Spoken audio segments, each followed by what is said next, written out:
Вы смотрите «Актуальное интервью», в студии Надежда Саханская. Здравствуйте. 20 марта – это день учреждения звания Героя Российской Федерации. Наш гость в студии сегодня Александр Гаврилович Колесов, первый из якутян, участников специальной военной операции, получивший высокое звание Героя России. В мае 2023 года за мужество и героизм, проявленные при исполнении гражданского долга, звезду Героя ему лично вручил президент Владимир Путин. Александр Гаврилович, здравствуйте. Добрый день.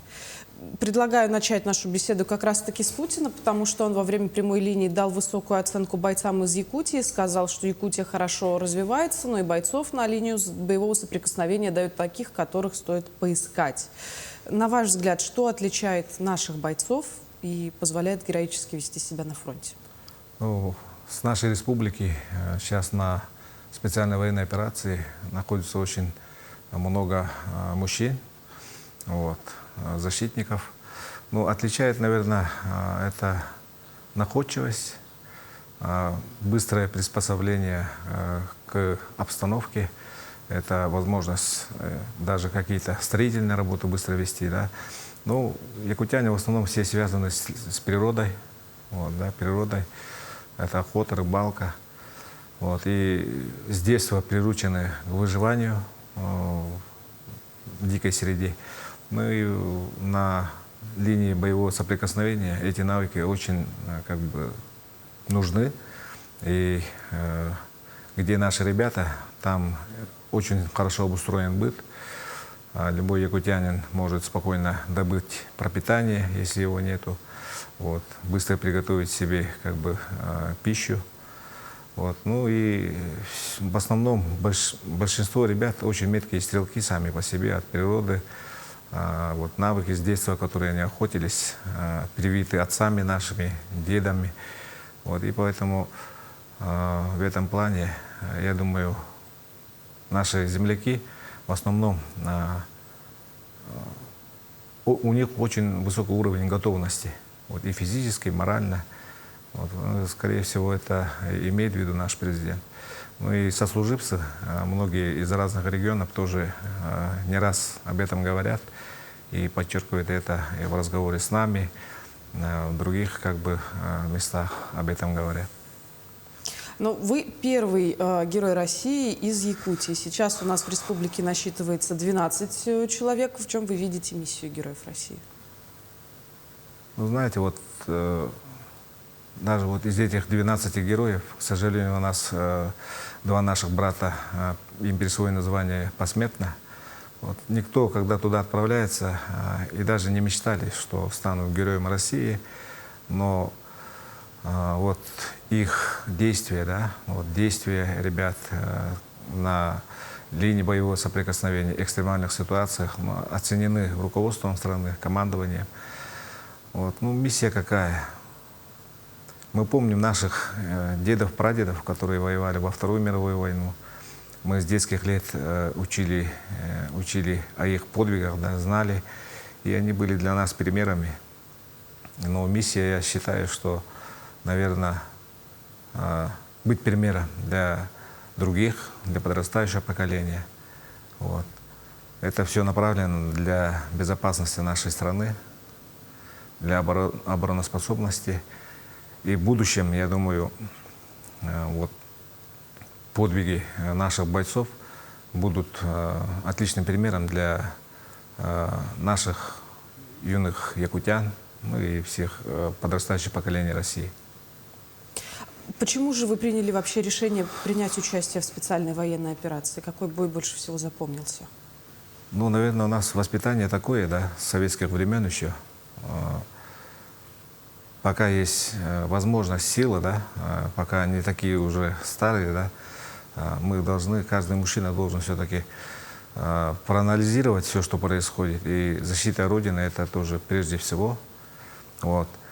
Потому что мужчина сам по природе защитник своего сначала дома, родных и близких. А Россия у нас — это наш общий огромный дом. Если опасность угрожает нашему государству, если мы не встанем в защиту, то если страна рухнет, то и наших с вами домов не будет. Не будет покоя, не будет безопасности для наших родных и близких. Из этого и как бы были приняты мной такие решения. Выпускников федеральной программы «Время героев» направляют на самые трудные участки работы в органах госуправления. Почему же они востребованы? Ну, ребята, которые сейчас проходят программу «Время героев», я думаю, ребята себя проявили в экстремальных боевых ситуациях. И у них мышление немножко другое, я считаю, да. Они больше будут работать. И поэтому вот программа, что российская, да, что наша региональная, она будет способствовать таких ребят, чтобы они в это трудное время подняли нашу страну, то есть развивали ее, и на них можно было положиться. Вот, на них как бы надежда большая, на наших ребят. Я думаю, они с лихвой будут использовать те навыки вот, управления, да, навыки принятия решений уже в мирной жизни. Вот. Я думаю, программа очень нужна. Такая программа во всех регионах России работает, вот, не только в Якутии. И это дает возможность ребятам как бы проявить себя. Ну вот год прошел с момента запуска региональной программы «Якутия. Земля героев». На ваш взгляд, доказала свою эффективность? Ну, смотрите, ребята все проходят стажировку в профильных ведомствах, да, министерствах. Они набираются колоссального опыта. Но я думаю, мы оценим это уже, когда они будут назначены на руководящие посты, будут работать, и результат только тогда будет виден. Сейчас они просто вот набираются опыта, как бы вникает в суть работы этой, да. Вот. Я думаю, они еще себя покажут. А вы сейчас занимаетесь патриотическим воспитанием, работаете со школьниками, возглавляете еще и учебно-стрелковый центр. Проект успешный. Как вот удалось так с нуля запуститься хорошо? Ну, в этом очень большая заслуга полномочного представителя президента по Дальневосточному округу Юрия Петровича Трутнева и главы нашей республики Арсена Сергеевича Николаева. Они приняли решение открыть полигон, современный полигон для стрельбы на дальней дистанции. А там полигон работает не только для стрельбы на дальней дистанции. У нас полигон универсальный, дальность стрельбы около 4 километров. По России такого полигона нету. Вот. Полигон оснащен современным оборудованием, да, там мишенная обстановка современная. И на полигоне мы готовим бойцов, которые уезжают на специальную военную операцию. К нам приезжают специалисты-снайперы, войсковые, да, армейские снайперы, проходят обучение. Мы сами, сотрудники полигона, выезжаем в зону специальной военной операции, там на месте тренируем ребят. Ну и когда время появляется, мы работаем с подрастающим поколением.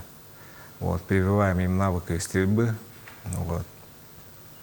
Ну, многие ребята как бы горят желанием, стреляют очень неплохо, да, то есть если это дело поставить вот, как бы на постоянную основу, то я думаю, уровень мастерства стрелков возрастет кратно. Это в свое время это и в будущем безопасность нашей страны. Ну и спорт никто не отменял. Вот. Можем как бы получить и хороших спортсменов в будущем. С начала СВО наша республика оказывает большую поддержку воинам специальной военной операции. Когда вы были на передовой, вы ощутили на себе эту поддержку? Ну, тогда только начиналось, вот, но все-таки мы кое-какую помощь получали, только начинали это движение. А потом с 23 года эта помощь уже увеличилась многократно. Ребят стараемся обеспечить всем необходимым. Техника, это там оборудование, снаряжение.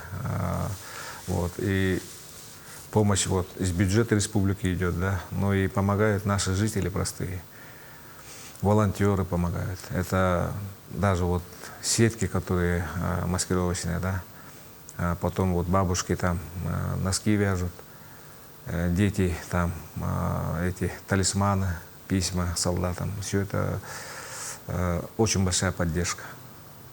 Продолжая тему поддержки, наверное, так отчасти, дан старт Году единства народов в России. Как для участника СВО, как вы считаете, что означает единство народов нашей страны? Единство народов России – это все. Для России это приоритетный вопрос номер один, потому что Россия наша многонациональная страна, да? Много народов, конфессии разные. Но испокон веков мы научились жить в мире, в понимании друг друга. И это вот это понимание, да, и мир, который уже более 1000 лет существования России, вот годами, веками привито нам, оно очень большая заслуга и богатство нашей России. Вот. И когда вот началась специальная военная операция, вот, пошло сближение народов. Вот, ничто не объединяет, как трудность, как война. Вот она объединила народы, потому что на передовой ребята со всех регионов, республик, и там мы все как братья. Вот, там нету разделения по национальному признаку, да, по вероисповеданию. Я думаю, и вкупе он поднимает патриотизм вообще в целом по России. И вот с начала специальной военной операции патриотизм в стране вырос кратно. Вот. Мы его немножко позабыли после развала Советского Союза, да, пустили на самотек. А сейчас получается возрождение, вот, да, патриотизма, возрождение вот, единства России. Александр Гаврилович, на этом наша с вами беседа подошла к концу. Большое спасибо, что пришли к нам сегодня. Интересно было услышать вашу точку зрения на те или иные аспекты. По возможности приходите к нам еще. Постараемся, если будет время. Хорошо. Напомню, вы смотрели актуальное интервью. До встречи в эфире.